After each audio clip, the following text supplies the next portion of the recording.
여기 그 빨간 글씨 보이시죠? 빨간 글씨에 차별금지법, 인권교육, 동성애, 성전환 이렇게 적혀 있습니다. 여러분들 중에는 이게 도대체 나와 무슨 상관이 있을까 그렇게 생각하시는 분들도 분명히 있으실 것입니다. 근데 여러분들이 성경이 불법화되는 것을 막고자 하는 마음이 있다면, 또 복음이 탄압되는 것을 막고자 하는 마음이 있다면 이것은 여러분들과 굉장히 깊은 관련이 있습니다. 저는 이것을 설명드리기 위해서 이 차별금지법의 메커니즘, 그러니까 차별금지법 이면에 이게 왜 어떻게 작동해서 우리 아이들에게 해악을 미치고 또 이 성경을 불법화하거나 복음을 탄압하게 되는지, 이런 원리들이나 그것이 어떻게 그렇게 이루어지는지 여러분들께 오늘 설명을 드릴 것입니다. 저는 한국 겸 영국 변호사이고 법학 박사이고 또 입법 정책 전문가로 오랫동안 이렇게 활동해 왔습니다. 그래서 이런 차별금지법과 같은 법 이면에 그런 메커니즘에 대해서 이렇게 잘 분석하고 설명드릴 수 있는 그런 전문성을 오랫동안 쌓아왔고요. 그리고 또 특별히 이게 굉장히 민감한 문제이기 때문에 이 책을 집필하면서 한 문장 한 문장 이 주석, 그러니까 객관적 근거들을 달았습니다. 근데 그 근거들이 5,000개가 넘는데, 그러니까 사실 수만 권의 그 문헌들을 하나하나 검증해서 오늘 말씀드리는 것들이 이제 객관적으로 심혈을 기울여서 검증한 것들임을 먼저 말씀드리고 이렇게 이야기들을 나누려고 합니다. 오늘 이것들을 설명을 하면서 오늘 강의 주제가 다윗의 물맷돌이잖아요. 여러분들이 성경에서 보는 다윗과 골리앗 그 이야기들과 연계해서 이렇게 설명을 드리려고 합니다. 이 복음을 탄압하는 젠더 이데올로기라는 실체에 대해서 여러분들께 말씀을 드릴 건데요. 이 젠더 이데올로기는 이 본문에서 보는 그 골리앗과 굉장히 유사한 특징이 많이 있습니다. 여기 본문을 보면은, 아까 전에 혹시 본문 읽으셨나요? 안 읽으셨나요? 여기 그러면은 사무엘상 17장 45절부터 49절이 있는데 한번 다 같이 한번 읽어보실까요? 시작!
자, 제가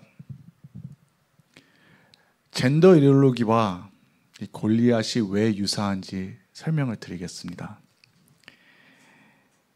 이 골리앗은 하나님을 이름을 모욕해가지고 있죠.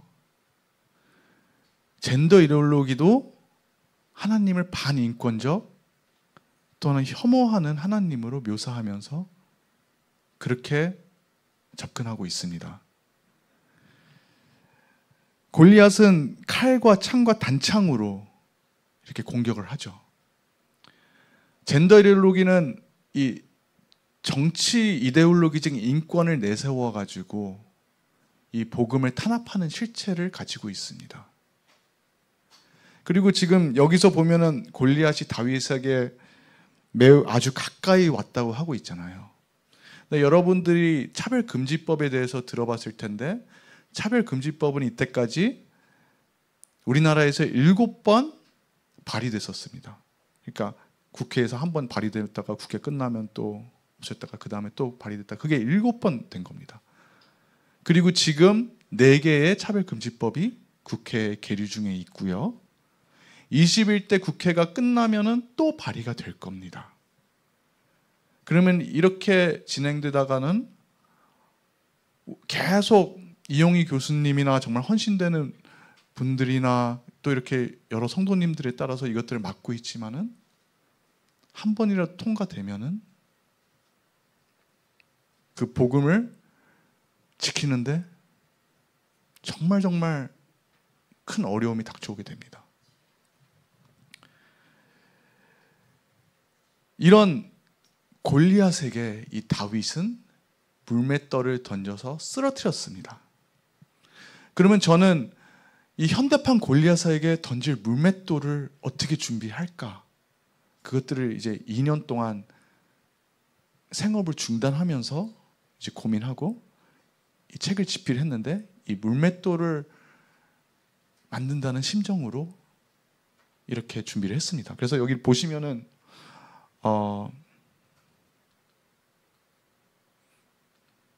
이 물맷돌, 여기 이게 지금 책에서 이렇게 캡처한 건데, 출판사 이름을 물맷돌로 이렇게 했었던 것이 이 젠더 이데올로기에 다윗, 오늘날의 다윗들이 던질 수 있는 그런 무기를 만들고자 이렇게 심혈을 기울였는데, 지금 이 젠더 이데올로기는 기독교의 혐오 프레임을 씌워서 기독교계의 목소리가 일반 시민들에게 전달되지 않도록 만들었습니다. 그래서 우리가 신앙의 목소리를 그대로 얘기를 하면은 이게 일반 시민들에게 전달이 안 되도록 지금 그렇게 돼 있고요. 이 우리가 목소리를 낼 때 그들의 언어로, 세상 사람들이 납득하는 언어로 이것들을 전환시켜야겠구나. 그래서 그 생각으로 이렇게 물맷돌을 만들었고, 그 하나님을 사랑하는 다윗들이 이 세상적으로 납득될 수 있는 이 물맷돌을 골리앗에 던질 때 이 골리앗을 쓰러뜨릴 수 있다고 저는 믿고 있거든요. 그래서 그것들을 준비했고, 그것들에 대해서 오늘 여러분들과 나누려고 합니다. 여기 빨간 글씨, 아까 전에 차별금지법, 인권교육, 동성애, 성전환, 이것을 아시는 분들도 있겠지만 좀 생소하신 분들도 있잖아요. 그래서 그 개념을 조금 간략하게 설명을 드리면, 먼저 인권교육을 설명을 드려보겠습니다. 요새 뉴스에서 학생 인권 조례에 대해서 많이 들으시죠. 정말 안타깝게도 서희초 선생님도 이렇게 돌아가시고 교권 붕괴, 그런 것들이 굉장히 이제 많이 이슈화 되면서 지금 문제가 되고 있습니다. 근데 이 인권 교육의 특징 중에 하나가 뭐냐면은, 이 인권 교육은 그 학생 인권 조례를 토대로 이렇게 시행되는 교육입니다. 근데 이 인권 교육의 특징이 뭐냐면, 전 세계적으로 3살부터 5살 어린 아이 때부터 차별 금지를 내세워서 아이들에게 동성애와 성전환을 미화해서 노출합니다. 그러면 아이들, 그것을 교육받고 자란 아이들은 그 동성애와 성전에 발을 들여놓는 아이들이 엄청 폭증하게 됩니다. 그리고 이 동성애와 성전환에 대해서는 좀 뒤에 설명을 드리고요. 아이들이 이 동성애와 성전환에 발을 들여놓게 되면 굉장히 그 부작용이나 폐해가 많습니다. 자살률이 20배 높아지고, 목숨을 잃는 아이들도 많고, 에이즈나 사회 병리학적 현상이 굉장히 많은데, 이것들을 어떻게 해결하느냐? 해결하는 방법은 그걸 논의하지 못하게 합니다. 알지 못하게 합니다. 그것을 말하고 논의를 하면 차별이라고 얘기하고 혐오라고 얘기를 합니다. 그래서 그 주된 역할을 하는 것이 차별금지법입니다. 그래서 일단 그렇게 말씀을 드리고, 이 차별금지법이나 인권교육이나 그 동성애 성전환을 이렇게 확산을 하게 되는데 그 배후 사상에 있는 게 젠더 이데올로기입니다. 그러면 젠더 이데올로기가 지금까지 계속 뭘까 이렇게 또 궁금하시잖아요. 그러면 젠더 이데올로기를 설명을 하면은 생물학적 성별을 해체하는 것을 이데올로기를 하는데 또 어렵잖아요. 생물학적 성별을 해체한다. 쉽게 얘기해서 성별이 어떻게 되냐 물어보면은 보통 사람들은 성별이 남자와 여자로 되어 있다고 얘기하죠. 성경에도 사람이 남자와 여자로 창조되었다고 얘기를 하고 있죠. 근데 젠더 이데올로기나 차별금지법에 의하면 이것은 혐오 표현이 되고 차별이 됩니다. 그래서 성경도 혐오책이 됩니다. 그러면 이 생물학적 성별을 해체하고 뭘로 대체하냐? 사회적 성으로 이것을 대체합니다. 또 사회적 성 어렵죠? 이제 사회적 성은 이제 동성애나 성전환도 다 이제 사회적 성에 포섭하게 되는데, 생물학적 성별은 우리 몸, 육체, 하나님이 만드신 그 육체로 이렇게 구분을 하잖아요. 근데 사회적 성은 육체와 상관없이 자기가 마음이 가는 대로, 생각하는 대로 그렇게 성별이 구별되는 것입니다. 그래서 내가 지금 이 몸 이대로 생물학적으로는 남성이지만 내가 내일 수술도 하지 않은 채 이 몸 그대로 여자라고 생각한다면 여자가 될 수 있는 거예요. 그리고 그 다음날 또 남자라고 생각한다면 남자가 될 수가 있고, 그런데 이런 성별이 또 남자 여자 왔다 갔다 하는 것뿐만 아니라 마음이 가는 대로 성별을 만들 수 있기 때문에 이런 성별이 2가지가 아니라 100가지가 넘을 수도 있어요. 실제로 외국 조례나 뭐 그런 법에서는 100가지 넘는 그런 성별들을 이렇게 규정하고 있어요. 그 성별들을 바꾸면 그걸 기반으로 한 모든 법제도가 또 바뀌겠죠. 그래서 이렇게 그걸 바꿔가면서 이제 기독교적 가치관도 해체하게 돼요. 이게 더 진행이 돼서 생물학적 성별이 해체됐다. 그러면 어떤 현상이 일어날까요? 생물학적 성별이 해체되니까 남자와 여자의 구분이 육체적으로 구분되는 게 의미가 없어요. 그러면 나는 만약에 내 몸 이대로 수술하지 않고 그냥 남자 몸, 육체적으로 남자 몸인데 내가 내일 여자라고 생각이 돼서 트랜스젠더가 돼서 나는 여자다 그렇게 생각된다면 나는 여자 화장실에도 들어갈 수 있고 여자 탈의실에도 들어갈 수 있고 여자 목욕탕에도 들어갈 수 있는 것입니다. 여성들은 거기에 대해서 두렵고 수치심을 갖겠죠? 근데 그것들을 인내하고 배려하는 게 인권이라고 합니다. 이것에 항의를 하면 그게 차별이고 증오 범죄가 돼요. 이런 것들 많이 못 들어봤는데 왜 못 듣느냐? 이것들 논의하지 못하게 하거든요. 입을 막아버리거든요.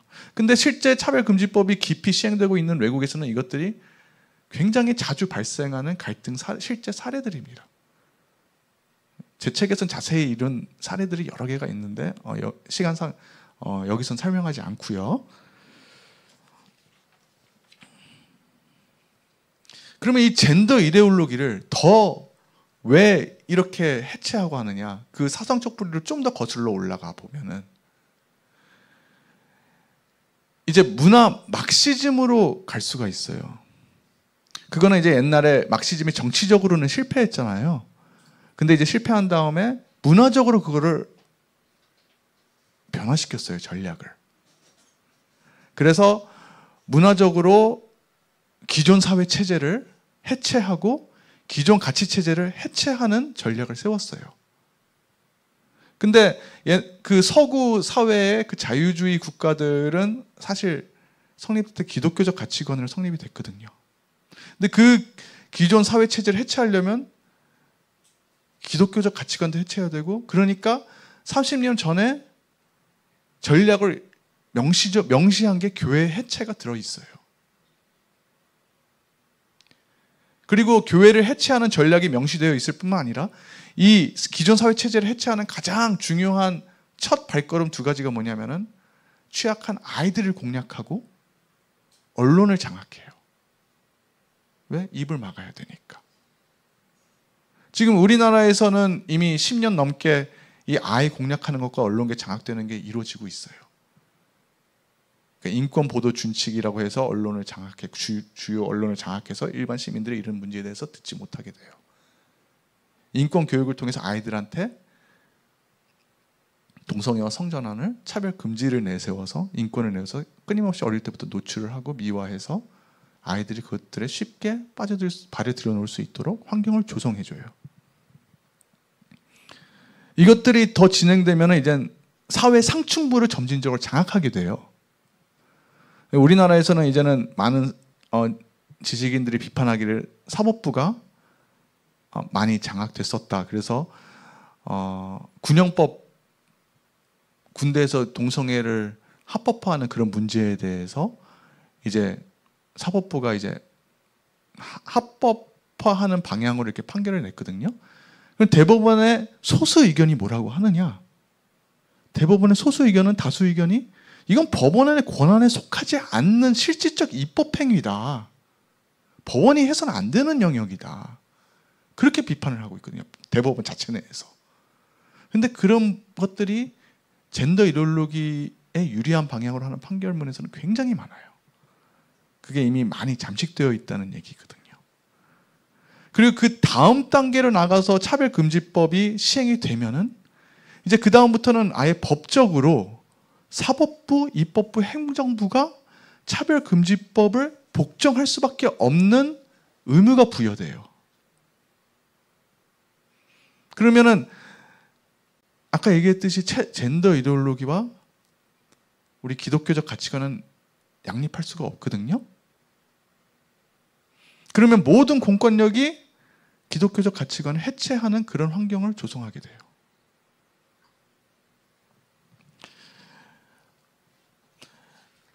아직 우리나라에서 차별금지법이 시행되지 않고 있지만 굉장히 젠더 이데올로기에 잠식이 많이 된 사례들을 말씀을 드릴게요. 아까 전에 제가 인권 보도 준칙에 대해서 말씀을 드렸었죠. 언론의 재갈을 물리는. 여기 맨 마지막에 보면은 에이즈 등 특정 질환이나 성매매, 마약 등 사회 병리 현상과 동성애를 연결짓지 않는다. 이제 그런 내용들이 있어요. 그러면 아이들이 어릴 때부터 노출하는 동성애나 성전환이 유발하는 그런 질환들이나 아니 성매매나 바텀알바나 이제 사회적 여러 가지 문제되는 것들에 대해서 언론에서 다루지 못하도록 한 거예요. 그리고 그것을 다루면은 혐오가 되고 차별이 되고 그래서 주요 언론에서는 이것을 10몇 년간 다루지를 않았어요. 못했어요. 지금까지 못하고 있어요. 기독교 언론에서만 이걸 얘기하지만 일반 시민들은 잘 접하지 못해요. 그러면 그 결과가 어떻게 되느냐?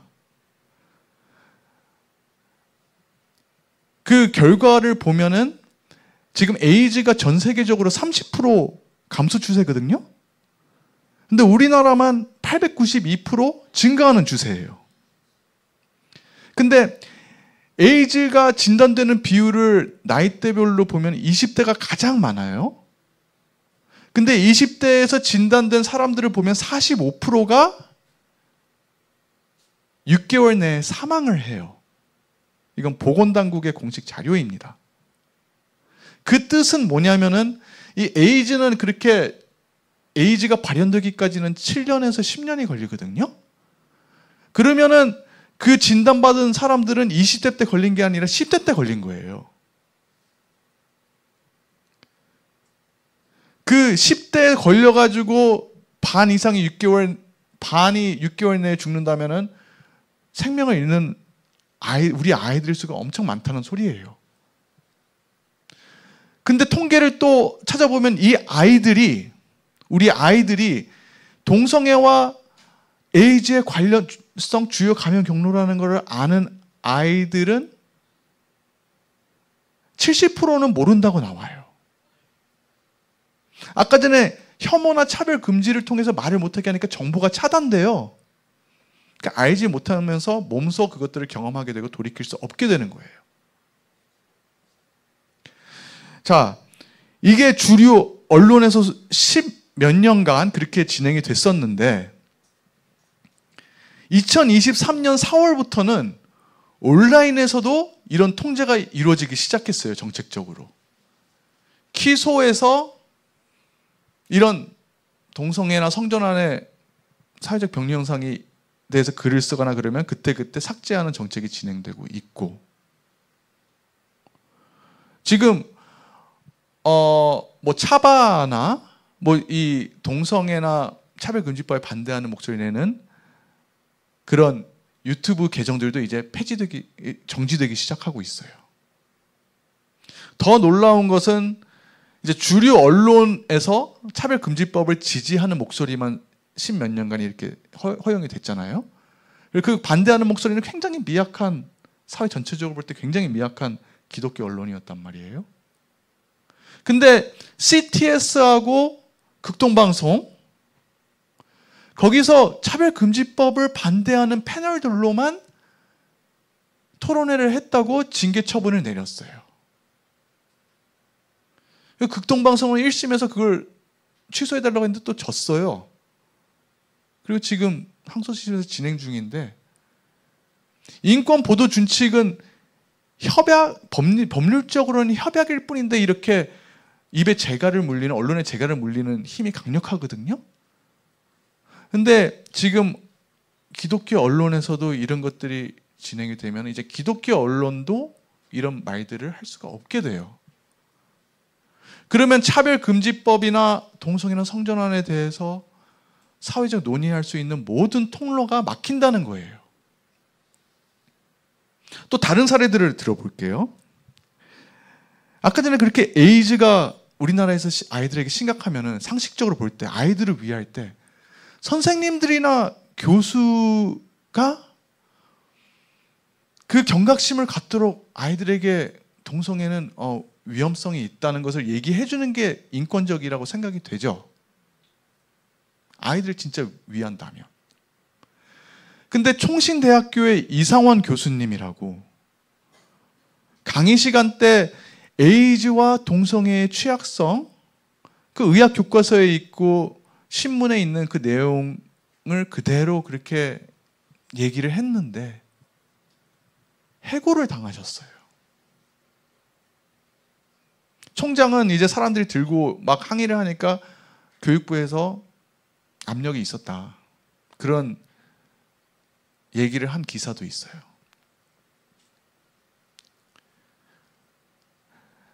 유치원 교사가 2명이, 이것도 실제 사례인데, 퀴어 축제가 곧 일어나서 초등학생 5명에게 이 동성애에 대해서 경각심을 주기 위해서 교회에서 초등학생 아이들이 가득 있는 그런 자리에서 이렇게 동성애와 에이즈의 관련성에 대해서 그 강의한 유튜브 영상이 있거든요. 그것을 아이들한테 보여줬어요. 어떻게 됐는지 아십니까? 이 유치원 교사 2명은 자격이 박탈됐고요. 아동 학대로 형사처벌됐어요. 대법원에서 확정됐어요.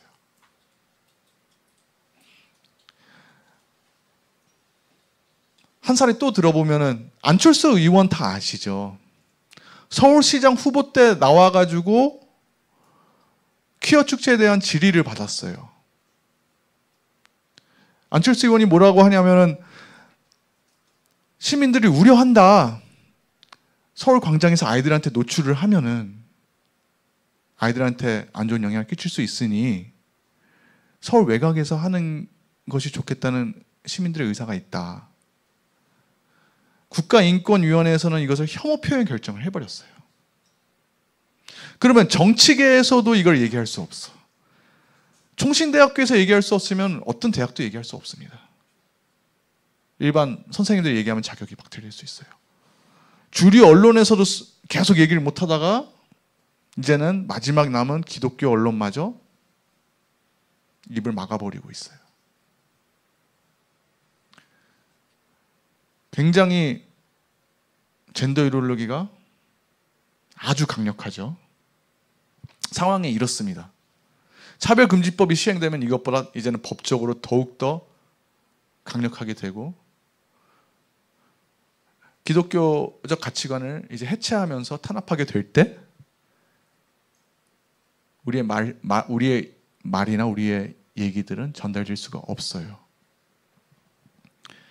이 젠더 이데올로기가 얼마나 강력한지 설명을 드리면은, 여러분 그 성인지 예산에 대해서 들어보셨을지 모르겠지만은, 이 성인지 예산이라는 것은 이 성평등을 이렇게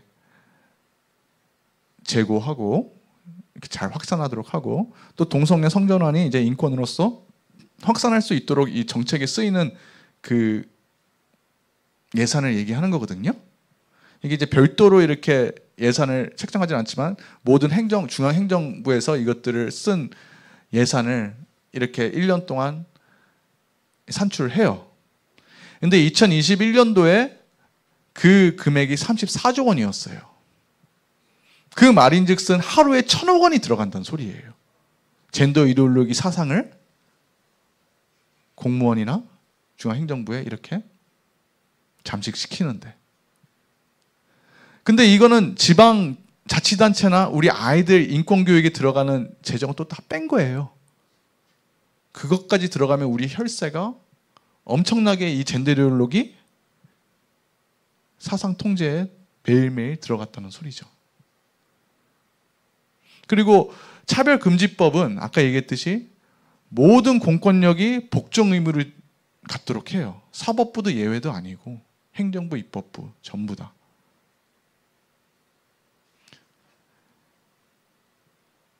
이 젠더 이데올로기가 이 골리앗이라고 얘기할 만큼 엄청 강력한 거고, 그리고 이 젠더 이데올로기는 기독교적 가치관을 해체하는 사상적 뿌리를 가지고 있습니다. 이 젠더 이데올로기가 강력할 뿐만 아니라 또 계속 진화를 합니다. 이 차별금지법이나 이 젠더 이데올로기 같은 것들은 사상적 뿌리가 같기 때문에 차별금지법이 시행되는 모든 국가에서는 거의 공통된 현상들이 일어납니다. 여러분들 상상 한번 해보시겠습니까? 여러분들이 지금 이 시간에 나가셔가지고 어떤 병원 근처에서 조용히 기도를 했다. 속으로. 소리도 안 내고. 근데 그게 형사처벌돼요. 상상이 잘 안 가죠. 이게 영국에서 일어나고 있는 실제 사례들인데, 영국에서 지금 4개 도시에서 낙태시술소 근처 150m 반경에서 축구장만한 검열구역을 설정을 합니다. 그리고 그 낙태시술소가 다 운영이 끝난 상황에서 뭐 이렇게 기독교인들이나 이렇게 사람들이 가서 혼자 조용히 기도하면은 누군가 신고해서 누군가 저기서 기도하는 것 같다 하면 경찰들이 출동합니다. 체포해요. 그리고 경찰서에서 조사할 때 뭘 물어보냐면 너 무슨 생각하고 있었느냐? 생각을 물어봐요. 거기서 이제 솔직하게 고백하는 사람이 있잖아요? 형사처벌돼요. 실제 사례예요. 근데 그리고 뭐 낙태 시술소에서 이제 강요나 아니면 경제적 사정 때문에 어쩔 수 없이 낙태하러 오시는 산모분들도 계시잖아요. 그러면 이제 기독교인들이 가서 이제 실질적으로 경제적 금전 지원하는 그런 전단지를 주고 거기서도 기뻐서 받고 서로 이렇게 성인들끼리 합의된 대화를 해요. 그것도 형사처벌돼요. 이것이 지금은 영국에서 낙태뿐이지만 이게 나중에 성전환에서도 확대될 거라고 다 우려하고 있습니다. 왜? 만약에 뭐 한 10살짜리 아이가 사춘기 차단제를 맞겠다고 하는데 부모가 가서 그거를 막는 기도를 하거나 아니면 그것을 뭐 조언하거나 아니면은 그런 것들을 하면은 똑같이 형사처벌되는 그런 것들이 확장될 수 있는 거예요. 젠더 이데올로기가 계속 진화를 합니다. 또 한 사례를 들면은 영국에서 여러분들 생각할 때 기독교 학교인데 그러면 성경적 가치관으로 교목이 설교를 해도 괜찮을 것 같잖아요. 근데 이제 사회적 성과 생물학적 성별이 양립할 수 없죠. 그러면은 이제는 아이들이 신앙에 가진 아이들이 우리가 하나님이 남자와 여자를 이렇게 창조했던 걸 믿지 못하느냐. 그럼 교목은 신앙적 양심에 따라서 성경적 가치관들을 설교를 하면은 이 교목은 해고됐어요. 그리고 극단주의자 프레임을 쓰는 것을 넘어서 이제 영국에서는 테러리스트를 감시하는 단체에 신고돼서 거기서 관리를 해요. 성경대로 믿으면 이제는 테러리스트로 분류하는 단계로 진입하게 되고 이것은 앞으로 계속 진화하게 될 것입니다. 차별금지법이 시행되면 그게 끝이 아니라 계속 진화를 하게 돼요.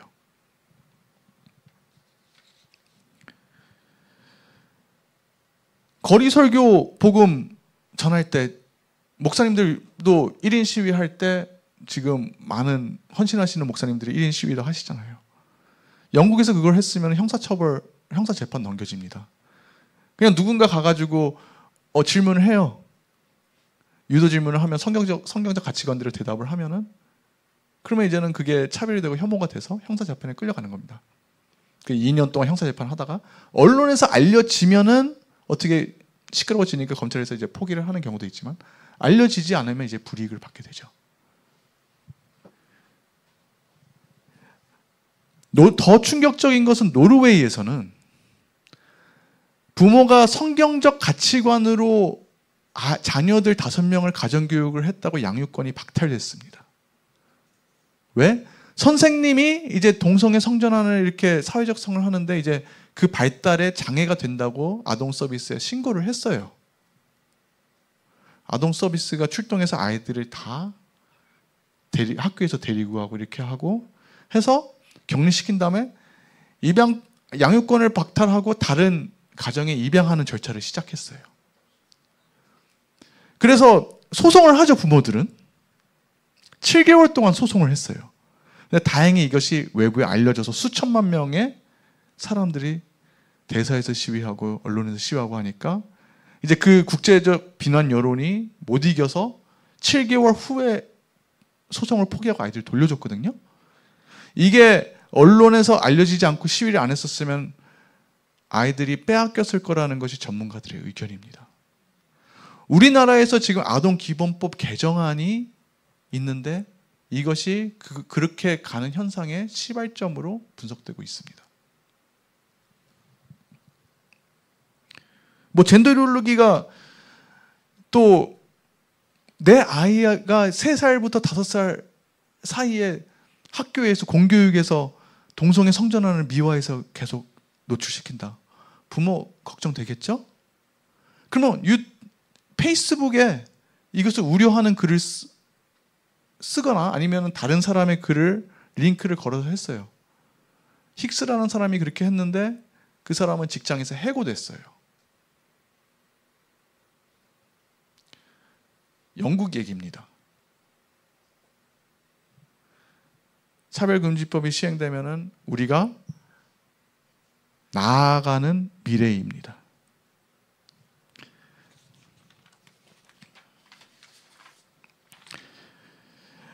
자, 그러면은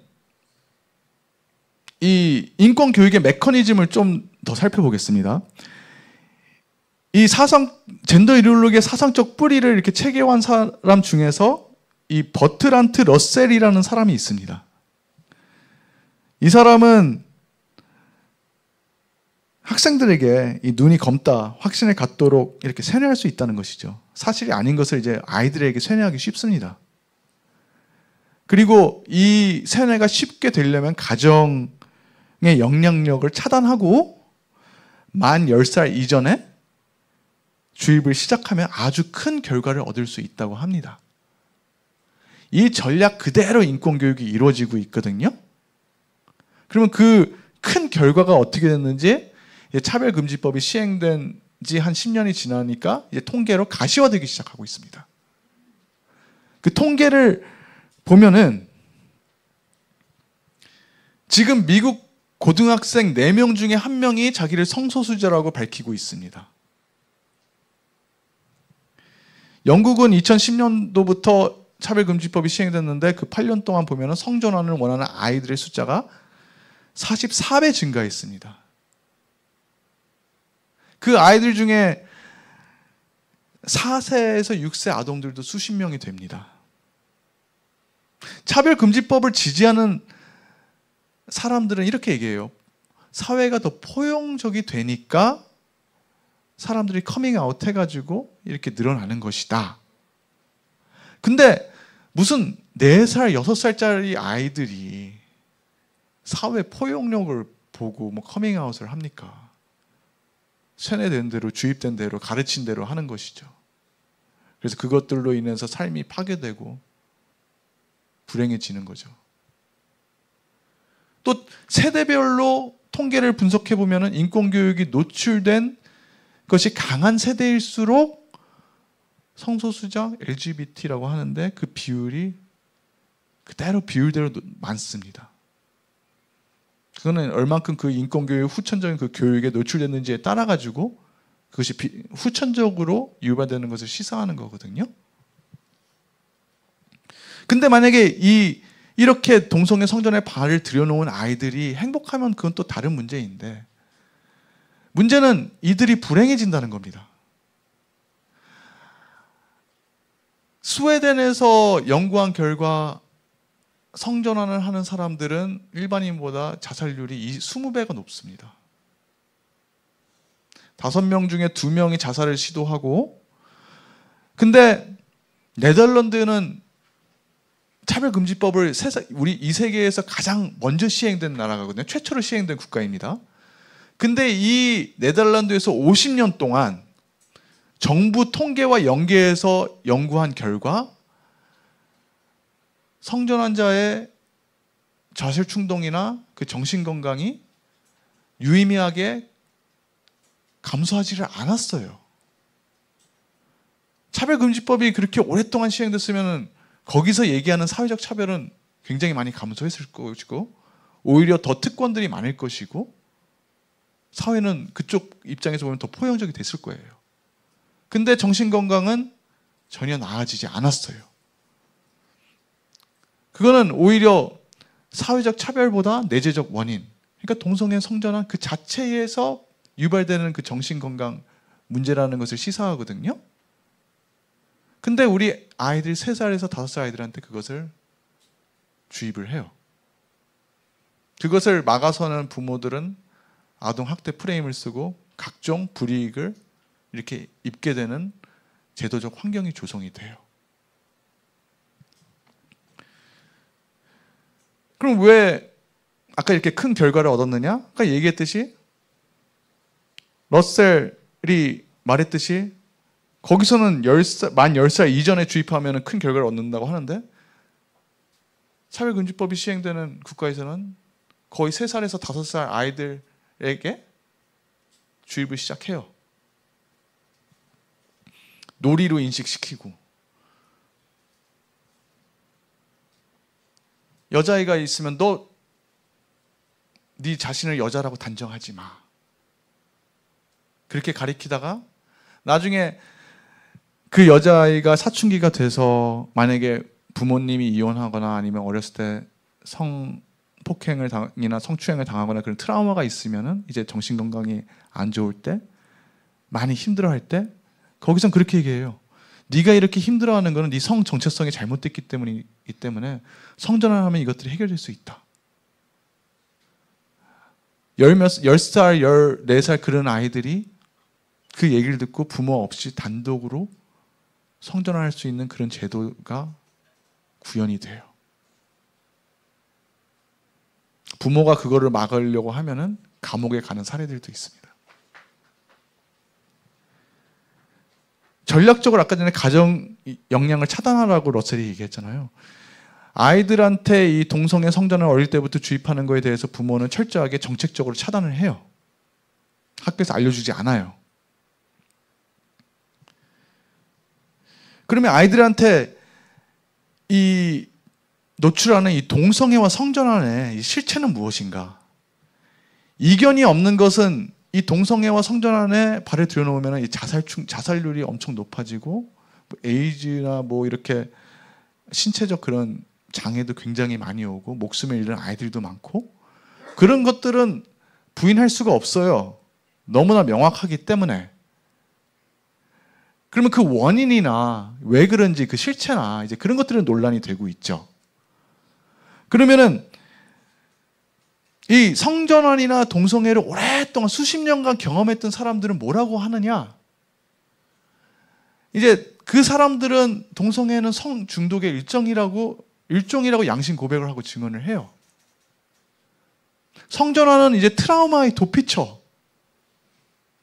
여러 가지 원인이 복합되겠지만 어렸을 때 이렇게 트라우마가 있었을 때 이 성전환을 통해서 그런 트라우마를 도피하는 그런 사례가 많고 그렇게 일어나는 경우가 많거든요. 그래서 이제 부모들이 이혼한 가정에서 많이 이런 성전환하는 아이들이나 그런 아이들이 많이 이렇게 생겨납니다. 그런데 그렇다면 차별금지법을 지지하는 사람들은 뭐라고 하느냐? 옛날에 차별금지법이 서구에서 제정되기 직전에는 현대과학이 발달되지 않았잖아요. 그냥 타고났다. 여러분들 많이 들어봤을 거예요. 타고났다. 그리고 그 당시 그런 논문들이 되게 많았었거든요. 그래서 그냥 아이들을 이렇게 주입하는 게 정당화됐었는데 현대과학은 이것이 모조리 거짓이라는 걸 드러냈어요. 근데 이제 주류 언론이 통제되다 보니까 일반 시민들한테 잘 전달이 안 되죠. 근데 이제 현대과학이 워낙 명확하게 밝혀내기 때문에 차별금지법을 지지하는 세력들은 이제는 입장이 바뀐 게 이게 선천적인 거랑 후천적인 거랑 복합적이다. 근데 그 원인은 잘 모르겠다. 이제 그런 입장으로 바뀌었어요. 근데 어쨌든 동성애는 정신질환은 아니다. 그건 미국 정신의학계가 그렇게 얘기하고 있다. 전 그거 동의합니다. 정신질환이 아닙니다. 근데 왜 정신질환이 아닌지 설명드릴게요. 이거는 설명을 안 해요. 여러분들 도박 중독이 지금은 정신질환이라고 다 알고 있잖아요. 근데 2013년도까지는 도박 중독이 정신질환이 아니었습니다. 왜냐하면은 DSM이라고 이제 정신질환의 바이블격인 그런 편람이 있는데 2013년도 전까지는 도박을 즐기면서 왕성하게 하는 사람과 중독된 사람들의 그 구분하는 기준을 설정할 수가 없었어요. 그러니까 아무리 도박 중독으로 자살 충동이 심하고 이렇게 해악이 심하더라도 이건 정신질환을 인정할 수 없는 거예요. 근데 2014년도에 그 기준이 설정된 이후에는 정신질환을 인정되고 있어요. 근데 성중독은 지금 자살 충동이 아무리 심하더라도 그 기준이 아직 설정되지 않았기 때문에 정신질환을 인정될 수가 없습니다.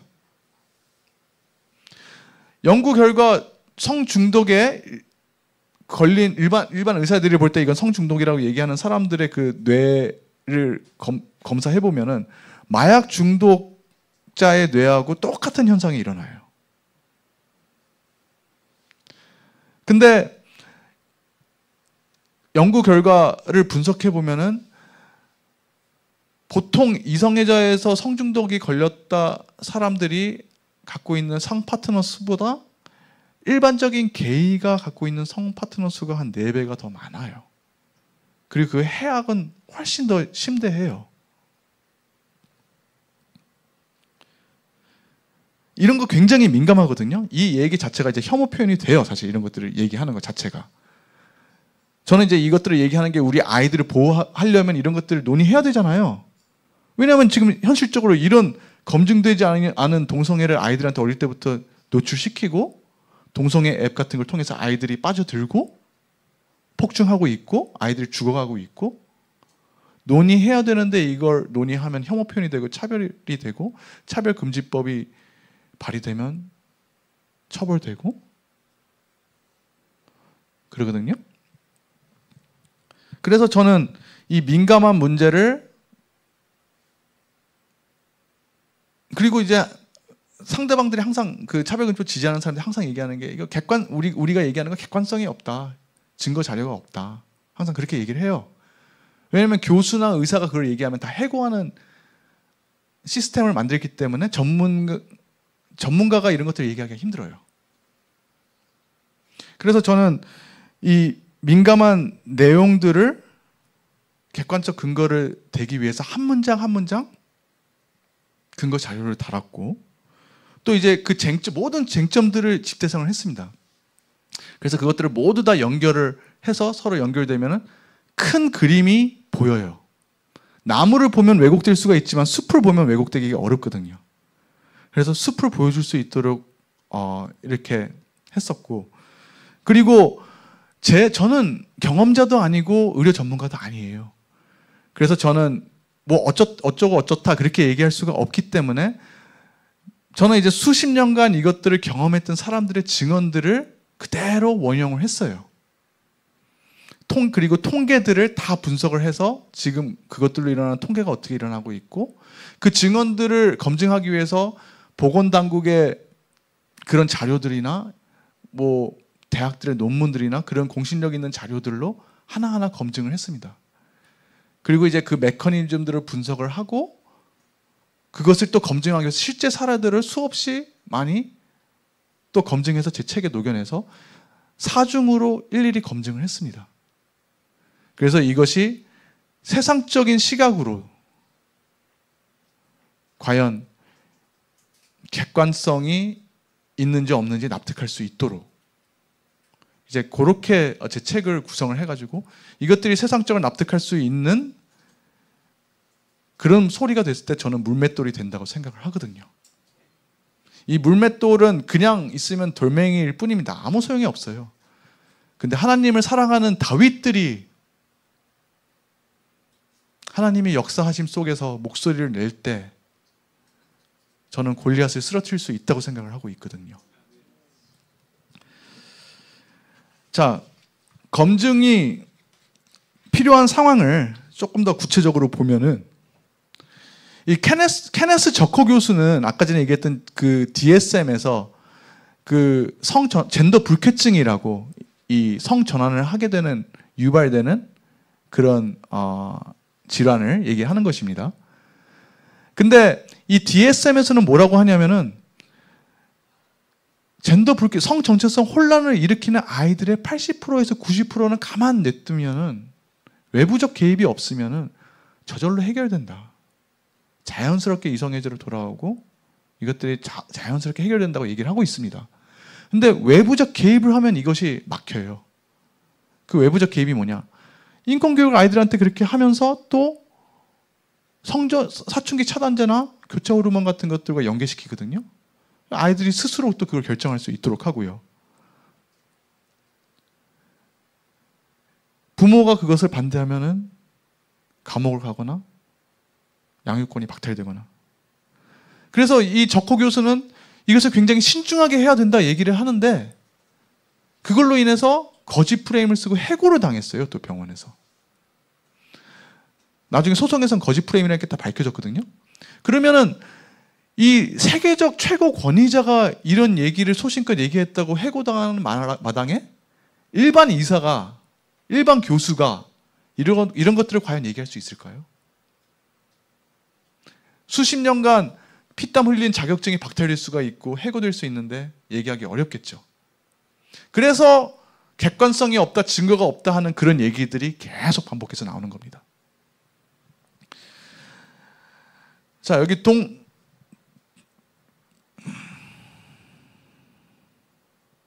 자, 시간상 요것들은 넘어가고요. 자, 그러면 아까 전에 얘기했던 이런 것들이 검증되고 논의를 하고 비판을 하고 그래야지 사회 정화 기능이 일어나서 아이들을 보호할 수가 있을 텐데 이 차별 금지가 내세워서 이런 것들을 얘기를 못하게 하는 메커니즘을 간략하게 설명을 드리면은, 이 차별에는 이 괴롭힘도 있고 간접차별도 있습니다. 근데 괴롭힘이 뭐냐? 이 정신적 고통을 주는 거예요. 그러면 정신적 고통을 주는 게 뭐냐? 제가 만약에 누군가에서 뭐 잘못된 행위를 했다. 그거에 대해서 비판을 한다. 정신적 고통이 오죠? 그게 괴롭힘이 되는 거예요. 동성애를 해가지고 우리 아이들에게 해악이 끼치는 것들을 지적하면 정신적 고통이 오죠? 지적하면 그게 혐오 표현이 되고 차별이 되고, 그래서 일반인들은 차별금지 되게 아름다운 용어잖아요. 근데 메커니즘이 그렇게 흘러가서 우리 아이들을 지킬 수 있는 그런 표현의 자유나 그런 지적하거나 검증하거나 그렇게 할 수 있는 모든 자유가 박탈돼요.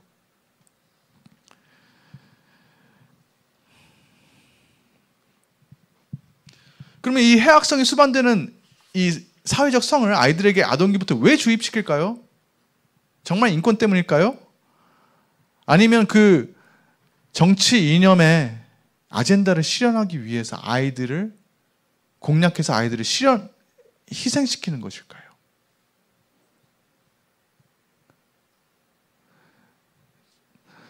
저는 후자라고 그렇게 생각이 됩니다. 젠더 이데올로기를 아까 말씀드렸듯이 영적으로 보면은 복음을 탄압하는 이론적 토대라고 저는 이렇게 생각이 됩니다.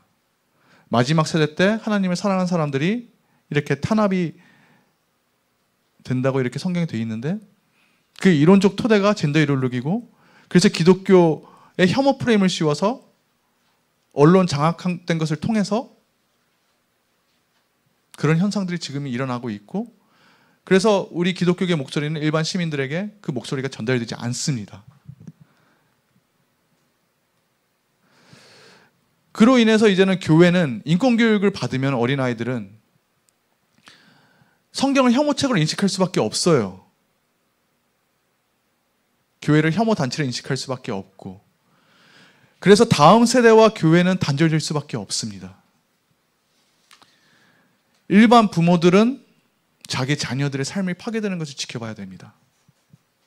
저는 여기서 기독교의 목소리와 일반 부모들의 그 공감대가 형성될 수 있는 영역이라고 생각을 하고 있습니다.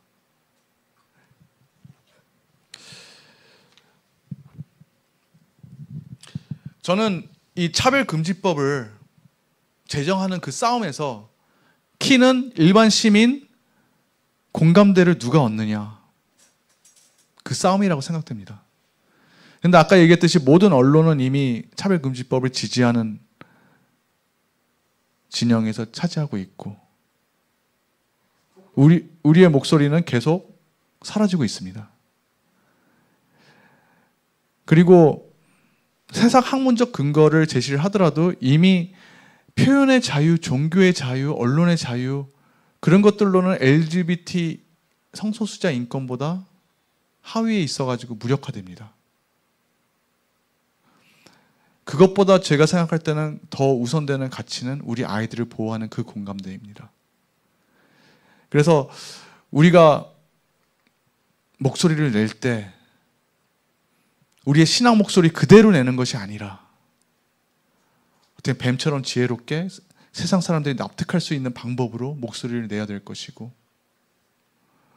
그렇게 됐을 때 저는 차별금지법 제정 문제에서 우리가 물맷돌을 던질 수 있다고 생각됩니다. 지금 여기서 보면은 또 하나의 예를 들면은 주요 언론뿐만 아니라 이제 서점도 이제 차별금지법을 지지하는 세력들이 많이 장악하고 있는데, 여기 지금 김땡땡 교수가 이제 베스트셀러로 수령을 했었던 이 선량한 차별주의자 가족학본이라는 책이 있습니다. 이 내용들을 보면은 선량한 차별주의자는 내가 선량한 시민이라도 성소수자에게 불쾌한 말들을 하면 차별주의자가 될 수가 있다. 그래서 그런 말들을 하지 말라. 가족학본은 남자 며느리 인정 안 되는 가족 제도는 반인권적이다. 해체돼야 된다. 근데 이것이 인권으로 포장돼서 일반 시민들에게 베스트셀러를 읽히고 있고 계속 그 사상이 주입되면서 생각을 바꿔가고 있습니다. 제 책의 메커니즘에 의하면 어떻게 해석이 되냐면은 선량한 시민들에게 차별주의자 프레임을 씌워서 우리 아이들에게 해악을 끼치는 그런 문제에 대해서 지적을 못하게 만들어요. 그리고 그런 표현이 못하는 환경 속에서 사회체제를 해체하는데 그 사회체제를 해체하는 주요 전략 중에 하나가 하나님이 말씀하신 가족제도를 해체하는 거예요. 이 가족제도가 해체되면은 보통 불륜이라고 얘기하거나 뭐 여러 성파트너가 다 배우자가 되면서 그걸 폴리아모리라고 하는데 그것이 이제 가족으로서 보호가 되게 되고 이미 미국에서나 다른 나라에서도 그런 것들이 법적으로 보호되는 상태로 이제 진행되고 있어요. 그리고 그 다음 단계로 더 있는데 그것들은 이제 여기서보다 이제 책에서 좀 자세히 나와 있고요. 그래서 이런 것들이 일반 시민들에게 계속 사상을 이렇게 바꾸기 때문에 저는 우리가 공감대를 얻을 수 있는 그런 내용들을 일반 시민들에게 이제 어떻게 지혜롭게 전달할 수 있을까? 그것들을 이제 고민할 때가 된 것으로 보이고 또 저는 이제 우리 아이들 지키는 그 공감대로 우리 기독교계의 목소리와 우리 일반 시민들의 목소리가 이렇게 함께 했을 때 우리가 이 문제를 이길 수 있다고 생각을 합니다. 페루에서는 150만 명의 시민들이 들고 일어나서 Don't mess with my kids. 내 애 건들지 마. 라는 구호 아래 인권교육을 퇴출시켰습니다. 저도 이런 역사가 일어날 것을 소망을 하고요. 지금 한국은 기독교 국가 중에서 젠더 이데올로기에 쓰러지지 않은 최후의 보루입니다. 만약에 한국마저 쓰러진다면은 더 이상 젠더 이데올로기에 목소리를 낼 수 있는 국가는 없습니다. 복음을 지킬 수 있는 국가가 없습니다. 저는 우리가 한국에서 지켜내고 열방에서 지금 젠더 이데올로기를 신음하는 다른 열방들에게 우리가 물맷돌을 건네서 그들에게 객관적으로 납득될 수 있는 그런 물맷돌을 건네서 이 복음을 지킬 수 있기를 간절히 이렇게 소망하고 있습니다. 마지막으로 보면은 여기 다니엘서 보면은 그 다니엘 친구와 3명이 느부갓네살이 금신상에게 절하지 말라고 했잖아요. 절하라고 했을 때 아니면 불에 들어간다. 근데 절하지 아니했잖아요. 이게 어떻게 보면 세상 문화거든요. 젠더 이데올로기도 우리가 순응하지 않으면은 사회적으로 매장당하고 굉장히 큰 해악을 당하는 그런 제도가 형성이 될 수가 있습니다. 하지만 우리는 거기에서 절하면은 다니엘처럼 안 될 것으로 보이고요. 지금 어떻게 보면 골든타임, 국회에서 활동하시는 목사님은 이대로 갔을 때 3년까지 버티기 힘들 수도 있다고 얘기를 하고 있습니다. 왜? 7차례 이미 발의됐고 만약에 21대 국회에서 끝난다고 하더라도 다시 또 발의할 것이고 언젠가는 이게 한 번만 통과되면은 모든 공권력이 거기에 순종하게 되는데 이때까지 역사상 차별금지법이 시행된 국가 중에서 그게 철회된 적이 없습니다. 그래서 지금 골든타임이 어떻게 보면 3년이라면은 그 안에 우리가 일반 시민들과 공감대를 형성을 해야 될 것으로 보이고요. 마태복음 10장 16절에서 여기서 너희는 뱀같이 지혜롭게 비둘기같이 순결하게. 저는 뱀같이 지혜롭게가 우리가 신앙의 목소리로 그것들로 공감대를 하는 게 아니라 그들의 언어로 바꿔서 그들이 납득할 수 있도록 하는 그것들이 필요하다고 보입니다. 그래서 저는 이제 그것들을 고민하면서 물맷돌을 준비를 했지만 아까 얘기했듯이 여러분들 중에서 다윗들이 일어나지 않으면은 이것은 아무 쓸모없는 돌멩이일 뿐이고 정말 하나님을 사랑하는 다윗들이 이 골든타임 안에 이 물맷돌을 골리앗에서 던져서 그래서 일반 시민들이 공감대를 얻을 경우 저는 골리앗은 쓰러진다고 보입니다. 그래서 이것들을 위해서 우리가 간절히 기도를 했으면 좋겠습니다. 그래서 우리가 사랑하는 복음을 위해서 성경을 위해서 기도를 하고, 또한 기독교계에서 우리나라를 지킬 뿐만 아니라 지금 복음을 탄압하는 젠더윤리기, 열방에 있는 그 젠더윤리기에 대해서 또 한국 교계에서 목소리 내는 그런 역사를 위해서 기도를 했으면 좋겠습니다. 네, 감사합니다.